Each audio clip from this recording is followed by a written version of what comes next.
오늘은 비트코인 슈퍼사이클의 저자이신 신민철 작가님을 모시고 인터뷰를 해보겠습니다. 작가님 안녕하세요. 네, 안녕하세요. 네, 작가님 비트코인 가격이 지난 한 며칠 사이에 굉장히 많이 출렁이는 것 같은데, 네. 가격 왜 이렇게 좀 많이 하락을 하고 있는 걸까요? 네, 지금 비트코인 가격이 73,000달러 조금 넘는 신고가를 찍은 이후에 약 한 달 조금 넘게 기간 조정을 겪고 있는데, 네.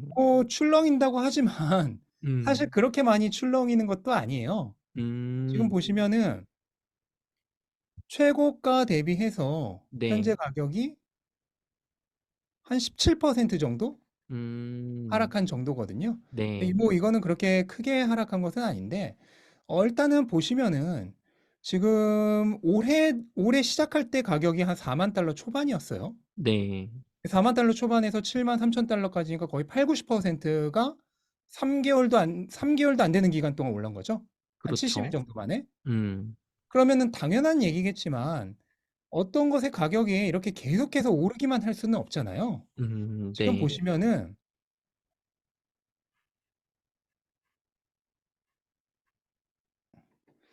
네, 요게 이제 단기 투자자들의 평균 가격인데 네, ETF가 올해 1월에 승인이 되고 그 당시에 단기 투자자들의 평균 가격이 한 3만 8천 달러 정도였습니다. 음, 그게 급격하게 올라서 신고가를 찍었을 당시가 한 5만 4천 달러가 좀 안 됐어요. 그러면 7만 3천 달러가 넘게 올랐는데 장기 투자자도 아닌 단기 투자자 평균 가격이 5만 4천 달러 정도밖에 안 됐던 거예요. 그 음, 얘기는 당연한 얘기겠지만 사람들의 차익 실현 욕구가 엄청나게 강했겠죠? 네. 네. 그런 상황에서 차익 실현이 나왔다고 보시면 되고, 그러는 와중에 현재는 이 단기 투자자들의 평균 가격이 5만 9천 달러까지 올라왔어요. 그럼 음, 지금 한 6만 3천 달러 정도니까 얼마 차이가 안 나죠? 그쵸. 한 네. 10% 조금 차이가 안 되네요. 네. 그 얘기는 뭐냐면은 지금 이렇게 가격이 기간 조정이라고 하죠. 이 박스권 내에서 네. 왔다 갔다 하면서 횡보를 하는 동안 네. 손바뀜이 일어나는 겁니다. 아까 음, 그 3만 몇천 달러대 낮은 가격에 산 단기 투자자들은 조금 오르면 팔고 싶겠죠. 네. 그 사람들이 높은 가격에 팔고 그러면 이 높은 가격에 새로운 투자자들이 들어오겠죠. 그쵸. 그러면 전체 투자자들의 평균 매수 가격은 오르겠죠. 그쵸, 그런 그쵸. 손바뀐 과정이 일어나면서 지금 단기 투자자 평균 가격이 6만 달러 근처까지 올라온 거예요. 그럼 음, 생각해 보세요. 지금 사는 사람은 이제 대부분이 평균적으로 한 6만 달러 정도의 평균 단가를 가지고 있어요.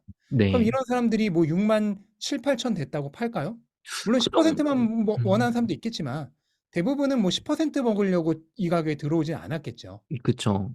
그러면 그 다음에는 이제 어떤 일이 일어나냐? 나중에 이 고점을 뚫고 나면은 음, 그 조정에 대한 강도가 많이 약해지게 되는 겁니다. 그러니까 음, 매도 욕구가 있는 사람의 수가 훨씬 많이 줄어든 거죠. 왜냐면 음, 대부분이 다 이 6만 달러 근처에서나 들어온 사람들이니까. 네. 그러면서 이렇게 조정을 거치는 동안 가격의 펀더멘털이 건전해지고 전체 흐름을 다음 스텝을 밟을 수 있는 준비를 하는 음, 기간이다라고 그렇게 보시면 되겠고 지금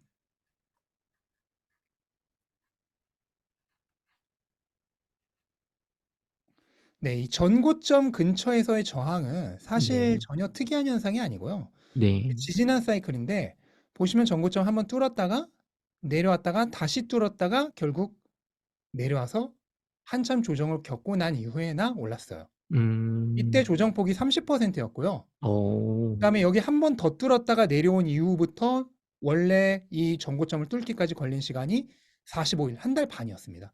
음, 네. 근데 지금 조정폭 아까 제가 말씀드린 17% 정도밖에 안 됐다고. 그쵸. 거기다가 이거 한번 더 뚫고 내려온 이후로는 지금 한 달 정도도 안 됐어요. 그러니까 음, 조정 폭도 조정 기간도 과거 사이클보다 오히려 적은 거죠.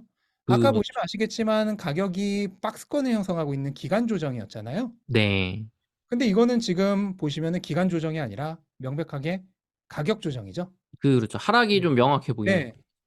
그런데 이번 사이클은 심지어 그거보다도 훨씬 견고하다. 음, 지난 사이클은 어땠냐? 지난 사이클은 이제 기간 조정에 비슷한 가격 조정과 기간 조정이 비슷하게 왔어요. 네. 여기서 전고점 근처에서 한번 가격 조정이 있었고 음. 전고점을 뚫자마자 그다음에 기간 조정이 좀 있었습니다.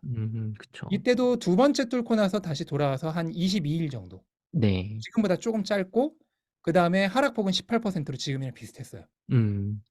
그러니까 이런 전고점 근처에서의 저항은 너무나 당연하게 나타나는 현상이고 이번에 나스닥이 전고점을 뚫기 전에도 거의 비슷한 현상이 있었어요. 뭐 음. 금도 그랬고.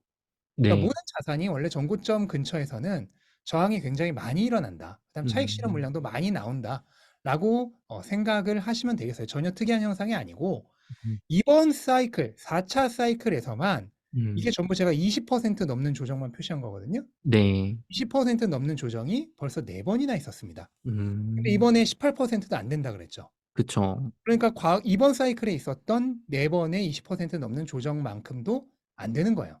음. 그래서 정상적인 전고점 근처에서 나타나는 박스권의 움직임이고 전혀 특이할 게 없다. 음. 그 상황에서 차익 실현이 나오고 정상적인 전고점 저항이 나오는 거다라고 생각하시면 되는 게 일단 첫 번째 이유고요. 그다음에 두 번째 이유가 하나 더 있어요. 네.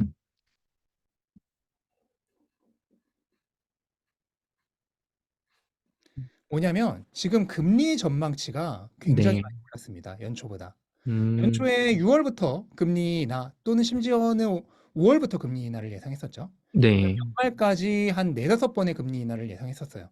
그러다가 최근 들어서는 한 6월부터 금리 인하, 음. 연말까지 3차례 금리 인하를 예상을 했었거든요. 네. 지금 보시면은 9월부터 금리 인하. 그러니까 어. 7월도 아니고 9월. 그다음에 연내 2차례, 3차례가 아니라 2차례인데 심지어 한 차례와 거의 확률이 비슷해요. 그러네요. 예. 그러니까 3차례가 한두 차례로 줄은 거예요. 그러니까 어. 금리 인하 시기도 뒤로 밀리고 금리 네. 인하 그 폭도 줄어든 거죠. 음. 이게 원래 예측보다 훨씬 높은 거예요.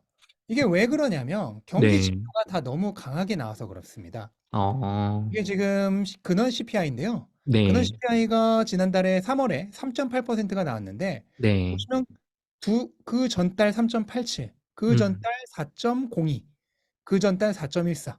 음. 거의 지금 4달 동안 거의 제자리 걸음에 가까운 진짜 낮은 하락이 일어났던 거예요. 네. 물가가 왜 이렇게 강하냐? 경기가 너무 강해요.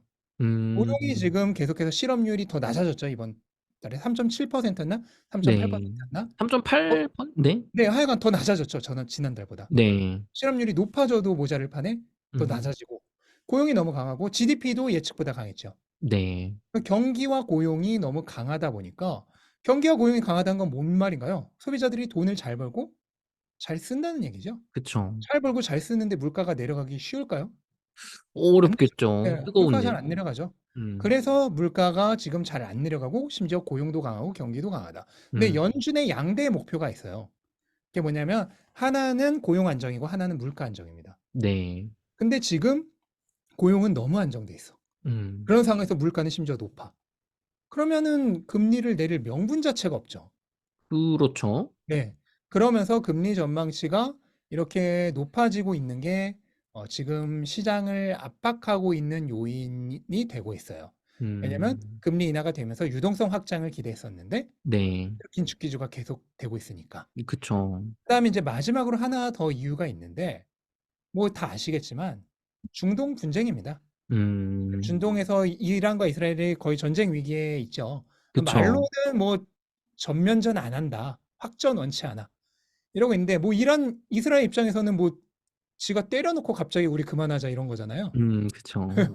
음. 그러니까 이게 이스라엘도 뭐 말은 했어요. 수위 조절하는 그런 보복을 할 거라고. 음. 그게 뭐 전쟁이 그렇게 마음대로 되나요? 그쵸, 서로 그쵸. 치고받고 하다 보면은 당연히 격해질 수 있고 음. 어떻게 될지 모르는 거잖아요. 네. 불확실성이 지금 엄연히 있는 거고 네. 시장은 불확실성을 굉장히 싫어하죠. 네. 음. 그러다 보니까 지금 이것도 전체 시장에 영향을 주고 있죠. 증시도 지금 계속 조정이죠. 네. 오늘 코스피 코스닥도 되게 안 좋았죠. 그게 다 이런 거에 영향을 받는 겁니다. 음. 그런데 한 가지 아셔야 될 게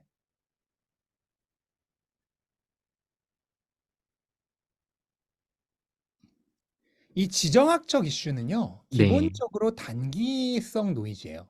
시장에서 항상 음. 그렇게 작용을 했어요. 과거 20차례가 넘는 지정학적 이슈, 그러니까 대부분 전쟁 이슈죠. 네. 를 보시면 S&P 500 기준으로 최대 평균 하락폭이 한 5%도 안 되고요. 음, 거기다가 바닥까지 가는데 3주가 안 걸리고 네. 그 지정학적 이슈가 발생하기 전 가격으로 돌아가는데 한 달하고 2주, 한 달 오, 반 정도밖에 걸리지 않았습니다. 이 얘기는 지정학적 이슈가 항상 별 영향을 못 줬다는 거죠.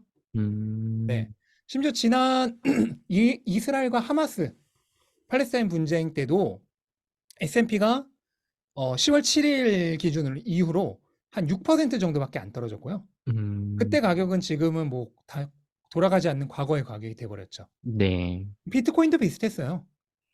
비트코인도 보시면 이게 러시아 우크라이나 침공 당시에는 오히려 가격이 올랐어요. 맞아요. 왜냐면 이때 뭐 네, 안전자산으로 뽑혔잖아요. 우크라이나가 그 비트코인으로 뭐 그 피난민들이 비트코인을 음, 가지고 도망을 가더라. 그다음에 우크라이나가 비트코인을 모금을 했었죠. 그런 네. 것들이 있으면서 가격이 올랐는데 그 이후로 떨어진 건 이건 FTX랑 루나 사태 때문입니다. 음, 그러니까 전쟁이랑 상관이 없어요. 그다음 하마스 이스라엘 공격은 이건데요. 네. 오히려 급등을 했죠. 근데 그쵸. 사실 이거 오른 것도 ETF 때문이죠. 맞아요. 결과적으로 뭐냐면 영향이 없는 거예요. 아주 음, 단기적인 이슈로만 영향을 주고 거의 영향이 없는 거다. 음, 이번이라고 저는 다를 거라고 생각을 하지 않고요. 네.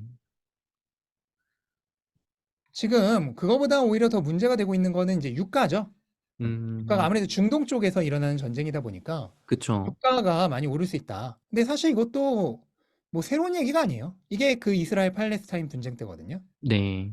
이때 뭐 이제 WTI가 100달러 넘긴다 이런 음, 120달러, 150달러 얘기 나왔죠. 맞아요. 근데 어떻게 됐나요? 60달러 때까지 갔다가 다시 이제 오른 거죠. 네. 지금도 또 똑같은 얘기 나오고 있더라고요. 뭐 그쵸. 또 100불 140달러까지. 간다. 네. 음, 음, 네. 유가는요. 일단은 앞에서 말했듯이 이것도 단기적 이슈로 끝날 거고 그다음에 유가는 기본적으로 많이 오르기가 어려운 구조예요. 음, 그거를 아셔야 됩니다. 이게 비트코인과 가장 큰 차이점인데 네. 유가는 가격이 오르면 원유 생산업자들이 생산량을 늘립니다. 음, 지금도 생산을 일부러 억제하고 있죠. 감산하고 네. 있잖아요. 공급이 넘쳐요. 일부러 억제하고 있는 거예요. 가격 조정을 위해서. 근데 음, 가격이 오르면 당연히 어떻게 하겠어요? 많이 팔려고 하겠죠. 그쵸. 그냥 쉽게 많이 팔 수 있는데. 그러니까 음, 공급이 늘어요. 그래서 가격이 떨어집니다. 이게 음, 비트코인과의 가장 큰 차이점이죠. 음, 비트코인은 가격이 오른다고 해서 공급을 늘릴 수가 없죠. 네. 그렇죠. 그런 차이들이 있어서 저는 원유도 크게 음, 걱정은 하지 않아요. 그래서 음, 원유가 오르면 유가가 오르면 어쨌든 유가가 오르면 에너지 가격이 오르면서 물가에도 영향을 줄 것이다. 네.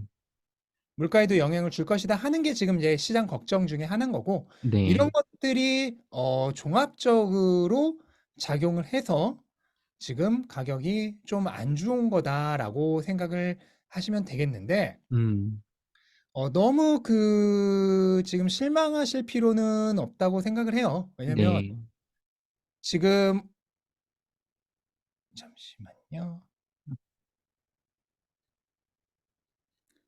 너무 저만 얘기하는 것 같은데 질문 음. 있으신가요? 아닙니다. 괜찮습니다, 작가님. 그, 작가님 지금 가격이 많이 이렇게 네. 떨어지다 보니까 네. 또, 이거 뭐 비트코인 다시 크게 대폭 조정 아, 오는데 그렇죠. 작가님 네. 말씀 듣고 보니까 오히려 이런 악재들 속에서 선방하고 있는 거 아닌가라는 또 생각도 그렇죠. 네. 지금 이런 악재가 펼쳐지고 지금 엄청난 차익 실현 물량 나오고 전고점 저항 맞고 전쟁 악재가 터졌는데도 음, 이번 사이클에 네 번이나 났던 20% 넘는 하락조차 안 나왔어요. 그렇죠. 그 얘기는 오히려 하방 경직성이 어마어마하게 강력하다는 거. 음, 하방 경직성이 강력하다는 뜻은 지지 영역에서 매수세가 강하다는 거죠. 네. 그쵸. 매수세의 강함을 오히려 증명해 주는 일이라고 저는 생각을 하고요. 진짜는 결국 반감기부터입니다. 네, 지금 여기가 반감기죠. 가운데 선이. 네, 그리고 우리는 지금 여기 있어요. 근데 보시면 과거 반감기 사이클들에서 많이 나왔던 패턴과 거의 뭐 크게 다르지 않죠? 같은 그럼, 위치에 있고 지금 우리가 하나 걱정하고 있었던 게 뭐냐면 반감기 전에 너무 빨리 올랐다는 거죠. 맞아요. 네. 그러면서 이번 사이클은 그냥 너무 그냥 쭉 달려버리고 끝나는 일종의 음, 단축 사이클로 끝나지 않을까 음, 했던 게 고민이었어요. 왜냐면 그렇게 되면은 고점 잡기가 이제 힘들어지거든요. 그러다 음, 제가 이제 예전에 심사임당 나왔을 때도 말씀드렸지만 더블탑이 될 수도 있다. 네. 그렇게 한번 쭉 찍고 한번 내려왔다가 한 음, 8개월 정도에 두 번째 탑을 찍는 그런 음, 여러 가지 시나리오들이 있었는데 그게 모두 사이클 후반부의 매도 타이밍을 어렵게 만드는 요소들이죠. 그쵸, 그쵸. 네. 하지만 지금 여기서 횡보를 더 해준다면 어떻게 돼요? 음, 과거 사이클 모양으로 돌아가는 거예요. 그쵸. 맞 비슷해지겠네요. 예. 그러면 오히려 쉬워져요. 물론 지금 음, 당장은 몇 달 동안 횡보가 더 지속될 수도 있고 뭐 떨어질 수도 있어요. 그래서 5만 네. 달러대로. 그게 뭐 잠깐은 가슴 아프겠지만 네. 나중을 생각하면요. 그게 오히려 고점 잡고 분할 매도나 탈출 타이밍을 잡기 쉬운 음, 오히려 사이클의 난이도가 쉬워지는 겁니다. 음, 예. 그러니까 지금 당장 뭐 눈앞만 중요하신 분들은 상관이 없겠지만 그게 네. 아니라 이번 사이클 전체를 관장하면서 큰 수익률을 얻고 싶다고 하시는 분들에게는 오히려 그런 흐름으로 가는 게 더 쉬워지는 거예요.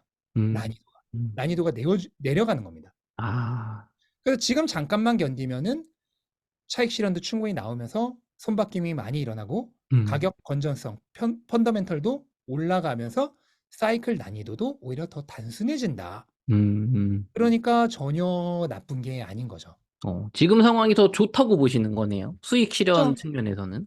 네, 훨씬 좋고 지금 혹시나 이제 가끔 나오는 얘기가 이거 끝난 거 아니냐. 맞아요. 네, 그런 불안감을 말씀하시는 분들이 많아요. 그런데 지금 보시면은 네, 이번 사이클이 좀 특이한 게 뭐냐면 ETF가 1월에 승인이 되면서 반감기 네, 이전에 약간 선 반감기 효과를 냈어요. 음, 반감기가 그 자체가 의미가 있는 게 아니라 공급과 수요의 불균형을 초래한다는 게 의미가 있는 거죠. 네, 근데 ETF 승인으로 인해서 엄청난 수요가 몰리면서 그 공급과 수요의 불균형이 반감기 이전에 한번 일어났어요. 네, 그래서 반감기 비슷한 효과가 발생을 1월에 해버렸기 때문에 네, 올해 같은 경우에는 사실상 과거의 반감기의 해보다는 음, 반감기 다음 해와 비슷한 흐름으로 가고 있어요. 음, 특히 지지난 사이클 같은 경우가 반감기가 하반기에 있으면서 네, 그 2016년의 다음 해인 2017년과 이번 사이클은 1월부터 그 실질적으로 반감기와 비슷한 효과가 발생했기 때문에 네, 반감기 다음 해와 비슷하다고 하면은 지지난 사이클의 2017년과 굉장히 비슷한 흐름을 가져가고 있었거든요. 네, 그런데 지금 보시면 아직도 2017년보다도 빠르죠. 네, 좀 빠르네요. 충분한 뭐 조정이 일어난다고 해도 전혀 이상할 게 아니란 얘기예요. 심지어 음, 2017년이 이게 몇 배 오른 해냐면은 네. 20배 오른 해입니다. 야, 20배가 올랐네요, 비트코인이. 20배 오른 해보다도 지금 페이스가 빨라요. 음, 그 얘기는 조정이 나오는 게 전혀 이상하지 않다는 거고, 네, 이게 무슨 끝을 얘기하는 게 아니라는 거죠. 네, 그리고 이제 각종 비트코인의 고점 지표들이 있잖아요. 네, 가장 유명한 게 이제 MVRV-Z 스코어인데, 음, 이게 이제 실질적으로 투입된 돈 대비 비트코인 시가총액이 얼마나 되는가를 나타내는 거죠. 몇 배나 되는가를. 네, 보시면은 보통 이제 지난 사이클 같은 경우에는 조금 그 원래 가능성보다 못 간 사이클이었기 때문에 한 8 정도에서 네, 최고점을 찍었지만 원래는 보통 10을 넘겼어요. 음, 근데 지금 어느 정도냐면 이제 2.3입니다. 얼마 안 되네요. 네, 고점까지 아직 멀었다는 거고요. 이게 음, 지난 사이클의 중간 고점이에요.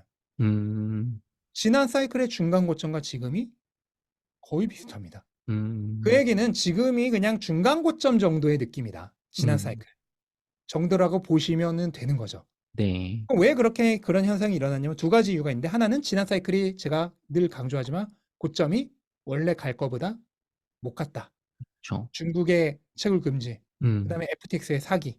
음, FTX가 비트코인을 소비자들이 그 투자자들이 샀는데 실제로 안 샀죠. 그쵸. 그 돈으로 자회사들에 빼돌렸죠. 만약 음, 그 돈으로 비트코인을 샀으면은 10만 달러가 넘었을 거라는 통계가 있어요. 음, 거기다 중국 채굴도 없었으면 더 갔겠죠. 14만, 그, 15만 달러. 그렇죠. 그러니까 원래 그만큼 갔어야 됐기 때문에 그거의 한 중간 정도가 지금의 전고점인 거예요. 음, 예. 그렇게 생각하면 지금이 중간 고점이라고 보는 게 타당한 거죠. 네, 예. 전고점이 아니라. 음, 그렇게 봤을 때 MVRV가 거의 똑같은 얘기를 하고 있습니다. 이거는 음, 그 전 사이클의 중간 고점이에요. 거의 비슷하죠. 네, 그다음에 또 많이 보는 것 중에 하나가 호들 웨이브라는 게 있는데 네,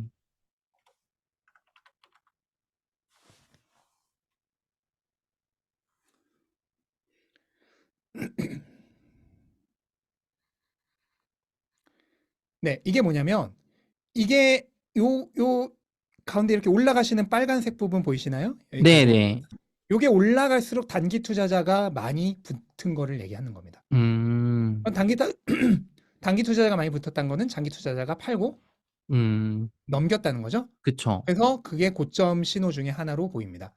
과거에 음, 보면은 여기, 그다음에 여기 음, 거의 고점이죠. 네. 그다음에 여기. 네. 음, 근데 지금 이 호들 웨이브의 경우도 보시면은 여기가 이제 지난 사이클 중간 고점인데 네. 거의 비슷해요. 여기. 네. 음, 그다음에 또 많이 보는 것 중에 하나가 음, 이게 정말 잘 맞는 것 중에 하나인데 최고 탑을 보기에는 잘 맞는 것 중에 하나인데 네. 하이 사이클 탑 인디케이터라는 게 있어요. 이게 음, 뭐냐면 여기 보이시는 요 청록색 네. 선이 111일 이평선이고요. 네. 위에 보이는 보라색 선이 350일 이평선에 곱하기 2를 한 겁니다. 음, 얘가 딱 이렇게 두 개가 붙을 때가 고점이에요. 두 개가 음, 붙을 때가. 확대해서 보여드릴까요? 네. 보이세요? 야, 이거 붙었는데 그날이 네, 딱 거의 고점이네. 네. 신기하네. 이것도 4월이 고점이라고 봤을 때 거의 며칠 차이 안 나죠. 그쵸. 여기, 거의 근접하네요. 여기잖아요, 여기. 거의, 네네. 거의에요, 거의, 거의. 네. 네. 그래서 이 두 개가 붙을 때가 고점인데 네. 지금 아직 멀었습니다. 음, 나란히죠, 나란히 젓가락. 네. 이 젓가락이 붙으려면 얘가 한참 더 올라야 돼요. 쫙. 음, 네.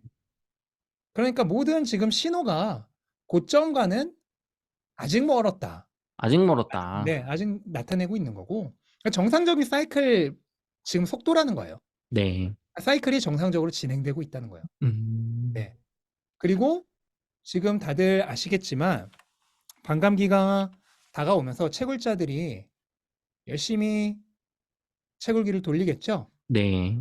그러면서 지금 해시레이트가 최고점을 찍고 있다. 네. 음, 여기 보시면 여기가 지난 사이클 최고점이잖아요. 네. 그때 당시보다 지금 해시레이트가 4배가 높습니다. 엄청 채굴하고 있네요. 네. 그 얘기 뭐냐면은 이게 해시레이트가 어떻게 보면 일종의 펀더멘털이라고 보고 이게 네. 가격이라고 보면은 과거와 가격은 같은데 음, 펀더멘털은 4배 상승한 거예요. 음, 이해가 되시죠? 네. 모든 게 거의 아무 문제가 없다는 것을 나타내고 있죠. 음. 채굴량이 굉장히 적다는 거는 비트코인에 대한 어떤 수익 기대감도 적다는 얘기고, 그, 네. 뭐, 보완적인 부분도 약할 텐데, 가격은 되게 높으니까 어떻게 보면 좀 너무 과열됐다. 혹은 뭐, 채굴자들이 지나치게 많은 이득을 가져가고 있다. 뭐, 이렇게 볼 수 있는 건가요, 작가님? 아니죠. 이때가 이제 과거가 채굴자들이 들이는 비용보다 가격이 훨씬 높았으니까 그쵸, 그쵸. 과거에, 네, 과거에. 그거고 예, 지금은 이게 차이가 얼마 안 나는 거죠. 그쵸. 네. 저게 벌어지면은 좀 위험해지는, 위험해지는 거죠. 음. 아, 그렇군요. 그럼 작가님 지금 뭐 모든 지표를 봐도 지금이 뭐 고점으로 끝났다라든가 혹은 지금 앞으로 뭐 상승이 얼마 안 남았다는 지표는 하나도 없네요. 없는 거죠. 어, 전에 작가님이 슈퍼사이클 책에서 말씀해 주신 것 같기도 하고 저한테 따로 말씀해 주신 것 같기도 한데 네. 이게 고점 뚫고 올라가기 전에 지금처럼 조정이 오면서 그 평균 단가를 좀 올리는 게 장기적으로 가격이 더 올라가는 데 되게 그렇죠. 유리하다고 네. 하셨잖아요. 네. 그럼 지금 그 지금 뭐, 일이 일어나고 있는 거예요, 지금. 음, 평균 단가까지 지금 6만 달러 근처까지 왔잖아요. 네. 평균 단가가 낮으면 조금만 올라도 다 하려고 하죠. 이익 네. 시현할 사람들이 많으니까. 네. 아, 그렇군요. 근데 잠깐 또 신기한 게 많은 분들이 궁금해 하시는 게 뭐 달러 기준으로는 비트코인 뭐 10, 아까 18%뭐 하락했다고 하셨는데 네. 뭐 원화로는 얼마 안 떨어진다. 뭐 9,300, 400이다 지금. 네. 이 불만들이 많으세요. 이거 네. 살라 그랬더니 나는 별로 안 싸졌어요. 이거 왜 네. 그런 겁니까? 쉽죠. 비트코인 디지털이다 보니까 글로벌 자산이잖아요. 네. 그러니까 기본적으로는 이제 달러 가격이 어떻게 보면 기축 그 통화죠. 네. 그 달러 가격으로 매겨지는데 지금 환율이 1,400원을 찍었잖아요. 그쵸. 네. 비트코인 달러 가격이 떨어지면 뭐예요? 환율이 올라가니까 원화로 음. 환산된 가격은 오르는 거죠. 그 아, 얘기는 뭐냐면은 반대로 얘기하면 네. 달러 대비 원화 가치가 그만큼 더 떨어지고 있다는 겁니다. 더 빨리. 아, 여러분들이 지금 통장에 넣어놓은 원화의 가치는 나날이 녹고 있어요. 그걸 통장에 넣어놓으면 되겠냐는 거죠. 꼭 그렇죠. 비트코인 투자 안 하셔도 돼요. 뭐 주식을 투자하셔도 되고 부동산을 투자하셔도 되니까 놓고 있는 원화로 가지고 있지 말라는 거죠. 음. 네. 그걸 증명해 주는 게 이 비트코인 가격 중에 또 하나인 겁니다. 맞아요. 지금 달러 기준으로는 뭐 전고점 쪼끔 뚫었다 하는데 사실 원화 기준으로는 굉장히 많이 예전에 뚫었죠. 네. 8,240 인가 70 인가 그랬으니까. 예 맞아요. 그래서 그런 게 또 공감이 되고 작가님 그러면은 또 지금 또 궁금한 게 늘 제가 드리는 질문인 것 같은데 그럼 비트코인 지금 좀 조정이 오고 있잖아요. 네. 그럼 지금 좀 이렇게 분할로 구매를 하면 좋을지 아니면 또 쪼끔 더 요즘 국제 정세도 어렵고 환율도 안 좋으니까 기다려 보는 게 좋을지 좀 궁금합니다. 그거를 뭐 미리 알면은 뭐 다 그 선물 100 배를 하겠죠. 아 네. 그거는 모르는 거고. 그래서 제가 네. 말씀드렸잖아요, 항상. 제가 예전에 심사위원장 출연했을 때도 몰빵하지 말라고 했죠. 네. 뭐 아무리 짧아도 두세 달 정도는 보고 들어가라고 말씀드렸잖아요. 그쵸, 그쵸. 네. 그렇게 들어가신 분들은 지금 어떻게 보면 7만 부터 매집을 시작했으면은 오히려 기분이 좋아요. 그러면 음. 점점 더 싸게 사잖아요. 그쵸. 네. 그 분할 매집하면 요럴 때 쪼끔 더 네. 비중 늘리면 되는 거고. 그 예전에 38,000에서 한 7만까지 빠르게 올라갈 때 시작하신 분들은 맨날 뭐라고 했어요. 음. 점점 비싸지는데 그냥 몰빵으로 사는 게 낫지 뭐 맞아요, 맞아요. "왜 네. 괜히 분할로 사라 네. 그러냐." 그랬냐고 했어요. 근데 이런 음. 상황이 일어나잖아요. 그런 거를 음. 다 감안해서 말씀을 드린 겁니다. 음. 앞으로도 마찬가지예요. 어떻게 될지는 몰라요. 네. 하지만 분할로 지금부터 매수를 하신다면 이제 사이클은 본격적으로 아직 시작도 안 했습니다. 음. 여기부터잖아요. 그쵸. 반감기 아직 아직 시작도 안 드러지도 했어요. 않았죠. 네. 지금 예고편이에요, 영화로 치면. 아 네. 예고편 나오고 있는 상황이에요. 예고편 나왔는데 지금 불 꺼지니까 "야 가자." 하는 거예요. 예고편이 너무 이렇게 스펙타클해 가지고 예. 딱 스펙한 예고편이 나오고 이제 본편이 시작하기 위해서 암전이 되는 거예요. 그러니까 음. 갑자기 야 불 꺼진다. 가자." 하는 상황인 거예요, 지금 사람들이 하는 게. 음. 예. 그게 아니라 작가님 오히려 지금 딱 음. 편안하게 앉아서 지금부터 인제 볼 준비를 해야 되는 거죠. 음.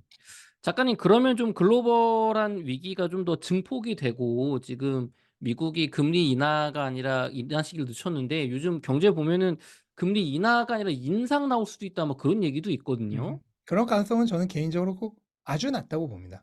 인상은 올해가 어렵다. 선거가 있다는 거를 절대로 잊어서는 안 돼요. 선거가 있기 네. 때문에. 맞아요. 재선이 있는 해에 금리 인상은 어렵다고 보시는 거죠? 네. 음. 그러면 작가님 만약에 정말 미국이 선거가 있음에도 불구하고 금리 인상하고 우크라이나 전쟁 안 끝나고 이스라엘 이란 전쟁 터지고 유가 급등하는 그런 정말 최악의 세계 경제 위기 혹은 침체 지정학적 이슈가 발생한다면 그때는 비트코인 가격이 어떻게 될 거라고 뭐 보시나요? 당연히 단기적으로는 하락을 하겠죠. 영향을 음. 받겠죠. 네. 그때는 쪼끔 사이클의 모양에 지장을 줄 수밖에 없는 거고 네. 외부 요인은 영향을 줘요. 음. 하지만 어쨌든 결국은 전쟁은 끝날 것이고 금리는 내릴 거잖아요. 네. 한 번 중간에 쉬었다 간 만큼 나중에 더 많이 갈 수 있겠죠. 더 네. 이제 모였다가 에너지가 응축돼서 올라갈 네. 것이다. 뭐 무서우면은 뭐 내일 3차 대전 터질지도 모르는데 뭐 투자를 하나요? 그쵸, 그쵸. 음 알겠습니다. 작가님 그러면 또 이제 되게 중요한 이슈가 사실 어제 있었잖아요. 홍콩 ETF 이제 비트코인 ETF 그다음에 네. 현물로 이더리움 ETF까지 통과가 네. 됐는데 요 소식 좀 궁금합니다. 네. 지금 이제 2 분기부터 본격적으로 기관 수요가 들어올 예정이에요. 그래서 네. 지금 뭐 홍콩을 뿐만 아니라 홍콩을 음. 포함해서 좀 보자면 지금 현재까지 ETF로 유입된 돈의 90%는 소매 투자자입니다. 음. 바네크가 현물 ETF 운용 회사죠. 네. 그러니까 누가 투자하는지 잘 알죠? 네. 네. 얘네가 직접 밝힌 거예요. 음. 90%는 우리 같은 일반 투자자예요. 그러니까 음. 기존의 인제 부머 세대들, 네. 베이비 부머 세대들 거래소에서 비트코인 거래 못 하는 방법 모르죠. 그쵸. 근데 그분들 인제 주식은 잘하니까 그냥 음. 증권 앱으로 살 수 있게 되니까 그렇게 새롭게 들어온 사람이 90%고 네. 기관은 들어오지 않았어요, 어. 본격적으로. 어. 왜 그러냐? 일반적인 기관은 자산 평가 기간이 최소 1 개에서 2개 분기입니다. 그걸 음. 지나야 그때부터 인제 뭔가 얘기가 시작되고 거기서 또 1 개, 2 분기 정도 지나야 이제 본격적으로 편입을 시작해요. 음. 그러니까 진짜 인제 편입은 이제부터 시작되는 거라고 보시면 돼요. 아, 큰 손들은 아직 들어오지도 들어오지도 않았구나. 않아. 예. 그래서 음. 모건 스탠리가 이제 3월 26일에 네. 이준의 현물 ETF 투자 방침이라고 했으니까 이제부터 이제 시작이 거의 된 거죠. 네. 그다음에 UBS도 현물 ETF 거래를 지금 4월 8일부터 12일까지 음. 비슷한 시기니까 이제 막 시작을 하는 거죠. 네. 이제 막 이런 회사들이 이제 막 시작하는 단계예요. 아. 첫발 내딛는 단계. 네. UBS가 3조 5천억 달러 운영하죠. 모건 스탠리가 1조 5천억 달러 운영하죠. 음. 이 둘만 합쳐도 5조 달러입니다. 네. 근데 그렇군요. 모건 스탠리가 몇 퍼센트 얘기했냐면 25% 얘기했어요, 비중에. 그 펀드의 비중을요? 네. 그 근데 되게 25%까지는 바라지도 않고 네. 뭐 1%만 들어온다고 해도 5조 달러의 1%면은 음. 500억 500억 달러. 달러잖아요. 그쵸. 지금까지 비트코인 현물 ETF로 들어온 게 128억 달러예요. 그거 아. 4배예요. 얘네가 1%만 들어와도.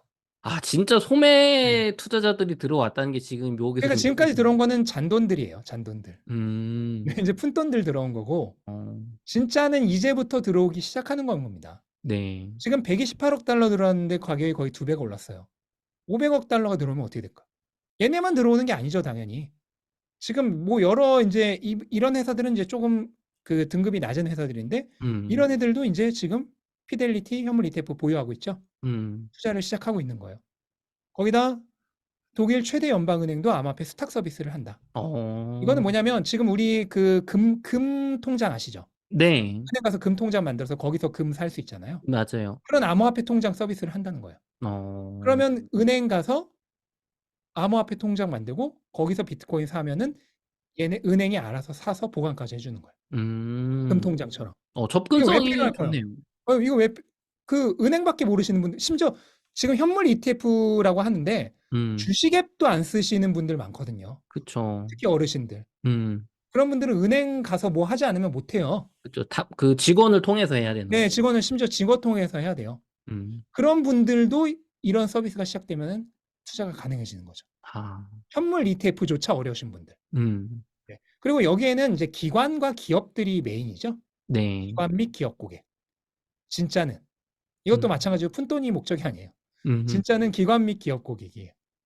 들이 암호화폐 스탁 서비스가 되면은 그냥 은행에서 비트코인을 사는 게 가능해진다. 음. 그리고 드디어 홍콩에서도 비트코인과 이더리움 현물 ETF가 승인이 됐죠. 네. 단지 그 거래가 언제부터 시작될지는 아직 미정이에요. 음. 근데 이제 이게 여러 가지 말들이 많아요.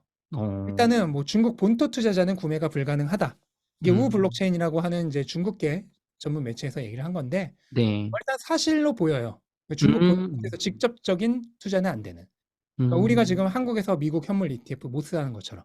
네. 그러면 되게 효과가 떨어지는 거 아닌가요, 작가님? 그렇게 생각을 할 수 있는데 그래서 이제 홍콩에서 대봐야 홍콩 돈만 들어봐야 5억 달러밖에 안 될 거다. 이런 음. 말을 하는 사람도 있고 또 여러 가지 이유를 들어서 200억 달러에서 250억 달러까지 얘기하는 전문가들도 있어요. 그건 어. 편차가 너무 크죠? 그런 5억에서 250은 50배니까. 50배 차이니까. 네. 그게 뭐냐면은 뚜껑을 열어봐야 한다는 거예요. 아직은 정확히 네. 모르겠다. 이게 진짜 왜냐면 미국 현물 ETF도 이렇게 들어올 거라고 예상 못 했잖아요.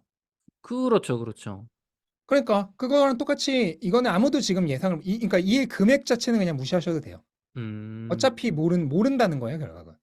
모른다. 근데 지금 한 가지 생각을 해야 될 게 중국에서 이제 직접적인 투자는 안 된다고 하는데 네.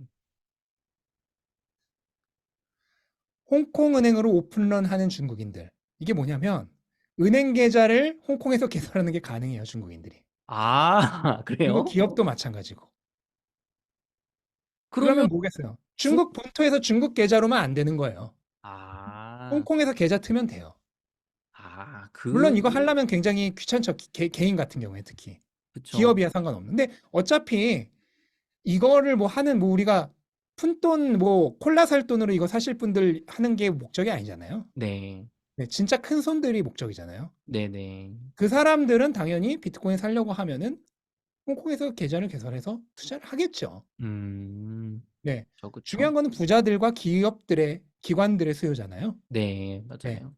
지금 중국이 다들 아시겠지만 금이 엄청나게 인기가 있어요. 음. 중국에서 금이 뭐 프리미엄이 10% 이상도 붙고 막 이런다고 하는데 어. 중국은 원래 전통적으로도 금을 좋아하는 나라죠. 다들 아시겠지만. 근데 네. 그걸 떠나서 지금 중국이 금을 좋아하는 큰 이유 중에 하나가 부동산과 주식이 다 안 좋아요. 좀막 3, 주식이 40% 그냥. 네. 주식이 CSI 300 지수가 지금 1년 동안 20% 떨어졌고 음. 그다음에 신규 주택 그 판매 건수가 1년 동안 35% 떨어졌어요. 음. 이렇게 중국이 지금 주식과 부동산이 안 좋다 보니까 근데 비트코인은 안 되죠. 그쵸. 그럼 중국에선 투자하려면 뭐밖에 없는 거예요? 금밖에 없는 거예요, 지금. 그쵸. 네. 합법적으로 할 그래서 수 있는 게. 네. 금으로 지금 몰리는 겁니다. 거기에 음. 인제 중국 특유의 그 돈으로 현금으로 갖고 있다가 언제든 털릴 수 있다는 그런 음. 위협도 있는 거죠. 네. 거기다 중국인들이 금을 좋아하는 것도 있고. 그쵸. 예. 그런 여러 가지 겹쳐 있는데 어쨌든 메인은 지금 주식과 부동산이 다 안 좋다. 음. 근데 이런 상황에서 비트코인 투자가 가능해지면 돈이 비트코인으로 몰릴 수 있겠죠. 그쵸. 홍콩에서 뭐 네. 계좌만 만들면 되니까 네. 근처. 홍콩에서 계좌만 만들면 되니까. 음. 지금 뭐 금이 뭐 신고가다 어쩌다 하지만 금이 13년 전인 2011년에 전고점 찍었을 때 그때 가격이 1911달러인가 그랬어요. 네. 지금 2300 몇십 달러죠. 네네. 이 13년 동안 20% 조금 넘게 올랐습니다. 사실 물가 상승률만큼도 못 올랐다고 봐야죠. 물가가 그동안 50% 넘게 올랐어요. 아. 그러면 그 얘기는 뭐냐면은 돈을 번 게 아니라 음. 돈을 잃은 거예요. 네. 그쵸. 금이 안전자산이라고 하는데 그게 안전자산입니까? 음. 변동성이 자산이 아니죠. 그쵸. 안전하게 조금씩 가난해지는 게 안전한 겁니까? 그. 네. 그래서 어쨌든 비트코인이 이제 홍콩에서 투자 가능하면 홍콩에서 계좌만 만들면 되기 때문에 음. 네, 큰돈들이 들어오기 시작할 거예요. 그래서 뭐 음. 얼마가 될지 몰라요. 뭐 200억 달러인지 뭐 205억 달러, 250억 달러는 음. 너무 차이가 크니까. 결국 얼마가 될지는 모르지만 어쨌든 이런 음. 돈들이 꼭 홍콩뿐만 아니라 음. 독일은 아시겠지만 유럽에서 최고로 현금이 많은 국가죠. 부유한 국가죠. 음. 들어온다. 들어온다. 들어온다. 예. 그게 핵심인 거고 지금 홍콩만 보더라도 홍콩의 지금 ETF 거래량이 네. 작년에 5천억 달러죠. 이게 10억 달러니까. 네. 5천억 달러 규모였습니다. 올해 음. 아마 5천억 달러 넘을 거예요. 음. 더 좋으니까 시장이. 네. 5천억 달러 규모라고 치고 지금 블랙록이 1분기에 네. 총 현금 유입량이 이게 지금 100만 달러죠? 100만, 1000만, 1억, 10억, 100억. 270억 달러. ETF로 들어온 현금 유입량이 270억 달러인데요. 네. 보시면은 비트코인이 거의 정확히 절반. 130, 거의 정확히 절반이에요. 어. 블랙록이 가지고 있는 수백 개, 아마 1000개가 넘을 거예요. 그 ETF 전체의 절반이 비트코인이었어요. 수요가 어마어마한 것 같습니다. 어마어마한 거죠. 네. 그러면 거래량 5천억 달러 절반까지 안 된다고 될 필요도 네. 없어. 그냥 1%인 음. 50억 달러만 유입된다 하더라도 음. 50억 달러면 현재 비트코인 가격으로 약 8만 개예요. 음. 그런데 지금 반감기가 지나고 나면 하루에 450개씩 채굴이 되죠. 그쵸. 그러면은 몇 개가 채굴이 되냐? 1년 음. 동안 16만 개가 조금 넘게 채굴됩니다. 오. 그러면은 지금 거래량의 1% 정도만 자금이 유입돼도 1년 동안 채굴되는 양의 절반을 홍콩 ETF만으로도 흡수해요. 아. 어마어마하게 물량을 흡수해 버리는 거죠. 그쵸. 이런 많은 것들이 있기 때문에 음. 지금 거래소에 비트코인이 200만 개 이하로 내려갔어요. 계속 아무리 줄어든다고 되고 하시잖아요. 나고 예, 10%가 더 줄었어요. 음. 이게 앞으로 계속 줄 거예요. 지금 사막에서 살 수 있는 생수가 한 병 한 병 한 병 줄어들어 가고 있습니다. 음. 이게 줄어들 때마다 가격은 기하급수적으로 상승할 거예요. 네. 그게 반감기로 인해서 효과가 더 커질 것이다. 음. 그런 반감기가 인제 오는 거죠. 음. 작가님 그러면은 책 그 제목대로 교보문고 베스트셀러인 비트코인 슈퍼사이클 제목대로 슈퍼사이클은 여전히 유효하다 이렇게 말씀하시는 건가요? 네. 네. 반감기가 이제 3일 남았죠? 네. 3 일, 4 일? 한국 시간으로 아마 20 일? 21일 음. 늦어지면 네. 정도니까 3-4일 정도 남았는데요. 네. 역사적 순간이 지나가는 거고요. 네. 뭐 반감기라고 해서 오해하지 마셔야 될 게 뭐 바로 오르거나 그러진 않아요. 네. 보시면 이때는 오히려 떨어졌죠. 네. 이때는 횡보를 하다가 나중에 올랐어요. 음. 앞에서도 보여드렸다시피 반감기 그 자체 기간 동안 보시면은 뭐 크게 음. 반감기가 왔다고 해서 팍 오르거나 하는 건 아니에요. 음. 반감기는 제가 예전 신사임당 나왔을 때도 말씀드렸지만 단기적으로는 그냥 이벤트입니다. 크게 그냥 광고에 의미 없어요. 왜냐면 지금 생각해 보세요. 예전에 마스크가 음. 재고가 엄청 많을 때 갑자기 생산업자들이 공급을 반으로 줄였다고 해서 다음날 마스크 대란이 일어나진 않죠. 그렇죠. 재고가 있으니까. 네. 그런데 점진적으로 수요가 공급을 많이 초월하면 재고가 줄어들죠. 그쵸. 그때부터는 공급이 줄어든 게 문제가 되는 거예요. 맞아요. 그러면서 한 타이밍 늦게 음. 구조적으로 공급과 수요의 불균형이 초래되면서 네. 가격 폭등을 불러일으켰던 겁니다. 그게 음. 반감기의 진이에요. 근데 이때 진짜 비트코인의 무서운 점이 나오는데 음. 수요를 고려하지 않는다는 거죠. 마스크는 음. 수요가 폭증하면 어떻게 돼요? 더 만들면 되죠. 공급을 늘리죠. 네. 수입도 해오고. 네, 아까 원유도 음. 수요가 폭증하면 공급이 늘리죠. 그쵸. 비트코인은 그게 아니라 오히려 반감기가 와서 줄어든다. 공급이 오히려 반으로 줄어든다. 음. 수요를 따라 늘리는 게 아니라 오히려 줄어든다. 네. 그게 지금 며칠 안 남았다. 눈앞으로 오고 있다는 음. 거고 네. 지금 이번 사이클은 반감기 이전의 전고점에 도달한 최초의 사이클이에요. 네. 여기에 전고점이 도달했고 여기에 전고점에 도달했는데 이번 사이클은 반감기 전에 전고점에 도달했죠. 네. 그만큼 모멘텀이 강력하다는 얘기입니다. 음. 왜? 슈퍼 슈퍼사이클. 사이클이니까. 네. 음. 슈퍼사이클에 제가 가장 중요하게 얘기한 세 가지 공급 수요 충격 중에 하나인 현물 ETF가 이제 막 지나갔죠. 네. 근데 그것조차도 2분기부터 지금 90%가 개인 투자자들, 소매 투자자들 들어온 그쵸. 거고 본격 자금은 아직 안 네, 들어왔다. 아직 들어오지도 않은 거예요. 그것조차 엄밀히 말하면 시작도 안 한 거예요. 음. 일단 반감기도 시작도 안 했죠. 네. 거기에 금리 인하는 아직 멀었죠. 네. 아직 아무것도 시작하지 않았어요. 슈퍼사이클 음. 아직 시작도 안 했어요. 시작도 안 했다. 네.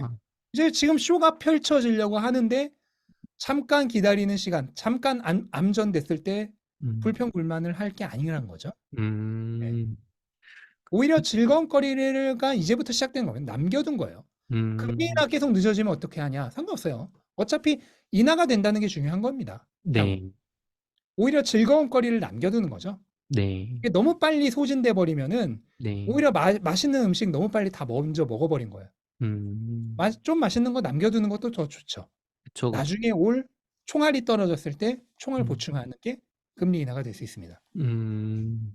그래서 그것도 걱정할 필요 없고 모든 게 인제 지금부터 오는 거다라고 음. 생각을 하시면 되겠고 슈퍼 사이클이라고 해서 계속 오르기만 하는 게 아니에요. 네. 지금 100배가 올랐던 2017년 사이클에서도 네. 이 35% 40% 하락이 이렇게나 있었습니다. 무서웠겠네요. 5번이나. 100배가 오른 사이클에서도. 100배에서도. 예. 지금 슈퍼 사이클이라고 해서 마냥 오르기만 하냐? 그렇지 않다는 건 제가 나올 때마다 말씀드렸죠. 네. 가격이라고 하는 거는 항상 이 오름과 내림의 그 음. 양면성이 있습니다. 이게 리듬이란 거죠. 네. 가끔은 인내가 필요합니다. 음. 그래서 당장 눈앞의 가격에 너무 매몰되지 말아라. 네. 우리는 이 사이클 전체를 바라보고 투자를 하는 것이지 음. 단기 가격에서 짧게 이득을 얻으려는 트레이딩을 하려는 게 아니잖아요. 네. 목적을 명확히 바라보셔야 됩니다. 우리의 음. 목적지는 여기에 있는데 지금 네. 너무 여기에 매달려 있는 거죠, 사람들이. 음. 마치 장거리 달리기 2000m 달리기를 하는데 갑자기 저 옆 그라운드에서 100m 달리기 하는 거 보고 흥분해서 막 음. 달려버리면 어떻게 되겠어요? 이 힘이 페이스를 빠져서. 멈춰버리겠죠. 네. 네.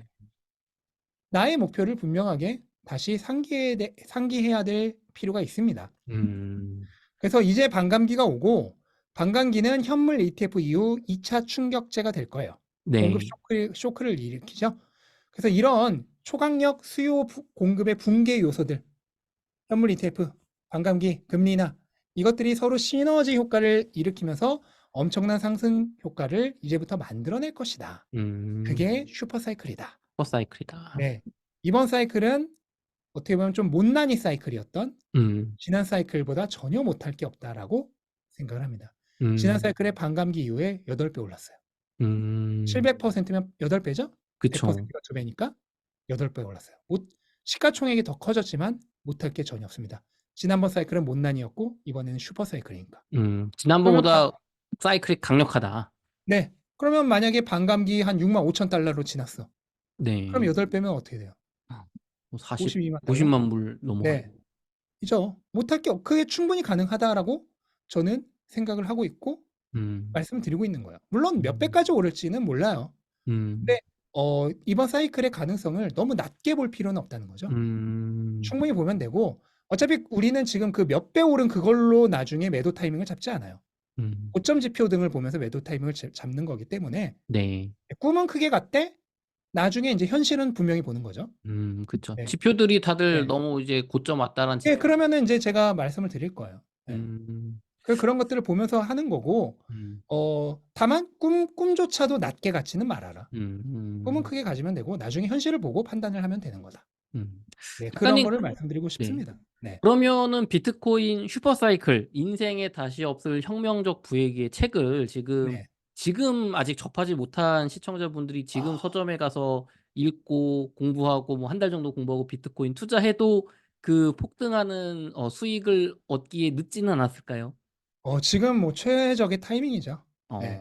최적의 타이밍이다. 왜냐면, 지난번에 7만 달러 넘고 이랬을 때, 베스트셀러 경제경영 1위 했죠. 네네, 네. 맞아요. 그럴 때 이제 사면 위험한 거예요. 네. 음, 근데 지금 이제 경제경영 순위 밀렸죠. 조금 시간이 네. 지났으니까요, 네. 출간되고. 그것도 있고, 지금 만약 가격이 좋았으면은 지금도 1일 거예요. 그렇죠. 관심도가 네. 높으니까. 네. 이럴 때 사는 겁니다. 항상 투자는. 아, 네. 남들과 반대로 해야 돼요. 반대로. 네. 이제 반감기도 말씀드렸고, 전고점도 넘어갑니다. 음. 전고점을 넘을 때부터가 진짜예요. 여기죠? 음, 전고점을 넘을 때 여기죠? 네, 전고점을 넘을 때 여기죠? 네, 그 다음에 이제 우리 전고점 와 있죠? 네, 여기를 완전히 돌파할 때부터가 진짜 사이클의 시작, 불장의 시작이에요. 음, 그런데 지금은 반감기도 안 왔고 이 전고점 돌파도 안 왔어요. 그걸 둘 제가, 다 근데 눈앞에 두고 있죠. 그쵸. 뭐예요? 불장, 불쇼의 시작이에요. 그걸 음, 눈앞에 두고 지금 잠깐 대기하는 타이밍이다. 이 음, 대기하는 타이밍이 뭐 하루 이틀에 끝날 거라고 말씀드리는 거 아니에요. 네, 뭐 지정학적 이슈 계속되고 금리 인하 점점 미뤄지고 하면은 한두 달, 뭐 두세 달 더 될 수도 있어요. 네, 하지만 어차피 이번 사이클 안에서 이루어지는 일입니다. 그리고 네, 이 사이클은 기껏해야 앞으로 뭐 길어야 1년 반이다. 음, 1년 반 뭐 요즘 군대 갔다 오는 시간 정도잖아요. 그쵸. 뭐 우리 때는 더 길었지만 네, 군대 갔다 오는 시간 정도만 있으면은 돼요. 네. 음, 군대는 1년 6개월도 엄청 길겠지만 이 불쇼는 1년 6개월 짧습니다. 음, 나중에 가면 더 길어졌으면 할 거예요. 음, 근데 뭐 가차없이 종료를 하겠죠. 맞아요. 암호화폐 시장은 지금 비트코인이랑 알트코인 다 합쳐봐야 2조 5천억 달러 정도예요. 네, 굉장히 작은 시장이고요. 2조 5천억 달러라고 하면은 지금 미국 2위 기업인 애플보다도 시가총액이 낮은 거예요. 음, 전체 모든 코인 다 합쳐도. 네, 미국의 그냥 기업 하나보다도 시가총액이 낮은 거예요. 지금 음, 비트코인 나온 지 15년밖에 안 됐어요. 그쵸. 뭔 얘기예요? 극초기 시장이다. 네, 그런 극초기 자산이라 변동성이 높은 것일 뿐이지 네, 그리고 위험은 앞에서도 제가 설명드렸죠? 음, 위험은 변동성이 아니에요. 워런 버핏의 명언이 있죠? 진정한 위험은 변동성이 아니라 영구적인 원금의 손실 가능성이다. 음, 금처럼 물가 상승률도 못 따라잡으면서 변동성 낮게 천천히 가난해지는 게 안전한 겁니까? 그게 더 음, 위험한 거죠. 그쵸. 변동성이 아닙니다. 지금 변동성이 높은 건 어디까지나 극초기 자산이어서 그런 것일 뿐이고요. 네. 앞으로 이게 저는 10년 안에 금보다 커질 거라고 보고 있어요. 음, 이 나아가는 그 미래를 상상해 보셨으면 좋겠어요. 얼마나 즐겁습니까? 네. 지금 우리 인류의 이 자산 시스템이 기존의 아날로그에서 디지털로 전환되는, 이관되는 이런 패러다임 시프트에 있어요. 음, 이 인류는 지금 30만 년 동안 아날로그로 살아왔죠. 네. 이게 디지털로 전환되는 패러다임 시프트예요. 인터넷에서부터 시작했죠. 하지만 그쵸. 인터넷은 치명적인 결함이 있어요. 음, 뭐냐면 가치를 이전할 수 없다. 그죠. 가치를 현실에서 있는 가치를 인터넷에 넣을 순 없죠. 없어요. 왜 없냐? 반드시 담보가 있어야 돼요. 음, 네. 금도 주식도 모두 다 마찬가지죠. 담보랑 중재인이 있어야 돼요. 그쵸. 중개. 그래서 이관이 불가능했어요. 그걸 음. 처음으로 이관 가능하게 만든 게 네이티브 디지털 에셋인 비트코인이에요. 음. 그러면서 어떻게 됐다? 아날로그를 디지털로 전환시키는 이 인터넷의 유일한 결점인 가치를 이전할 수 없다는 결함을 해결한 활용 점정을 찍은 게 비트코인입니다. 디지털 에셋이에요. 네. 이 디지털 에셋을 통해 인류의 자산이 이제부터 아날로그에서 디지털로 이전될 거예요. 지금 대표님 뒤에 보시는 그 대교 있죠? 네네. 네. 그게 뭐냐면 저쪽에 있는 게 섬인 거예요. 섬에는 그동안 갈 수 없었어요. 가려면 배를 타고 갔어야 됐어요. 그쵸. 근데 이제 다리가 녹인 거예요. 그럼 그걸 타고 가겠죠. 그쵸. 강북에서 부가 한남대교를 타고 강남으로 갔죠. 그쵸, 그쵸. 그거랑 똑같은 일이 이제부터 일어나는 거예요. 네. 우리는 지금 그거의 초입인 거예요. 이제 막 다리가 이제 막 개통된 거예요. 아. 그 시대에 있는 거예요, 지금. 그쵸. 네. 저기 뭐 공항 같은 거 없으면은 저 제주도 못 놀러 갔다가 이제 공항 네. 생기면 막 여행 네. 가듯이. 인류가 30만 년 동안 아날로그였다가 디지털로 전환되는 이런 엄청난 역사가 우리가 네. 살아있는 동안 다시 있을까요? 두 음. 번 다시 없어요. 우리가 그쵸. 살아있는 동안 다시는 보지 못할 패러다임 시프트입니다. 아, 그 정도로 네. 비트코인은 큰 이 변화를 역할을 하는 거죠. 가져온 네. 그 자산이다. 패러다임 시프트의 정중앙에 있는 게 비트코인이다. 음. 네. 그거를 지금 우리가 맞이하려는 이 순간에 미래를 봐야지 눈앞을 봐서는 안 된다. 라는 거를 얘기 드리고 싶었습니다. 네. 알겠습니다. 작가님 끝으로 그 저희 시청자분들을 위한 한 말씀 짧게 부탁드립니다. 네, 길게 할 필요도 없습니다. 인생에 다시 없을 혁명적 부의 기회입니다. 이걸 놓치지 않으셨으면 좋겠습니다. 쇼는 이제부터 시작합니다.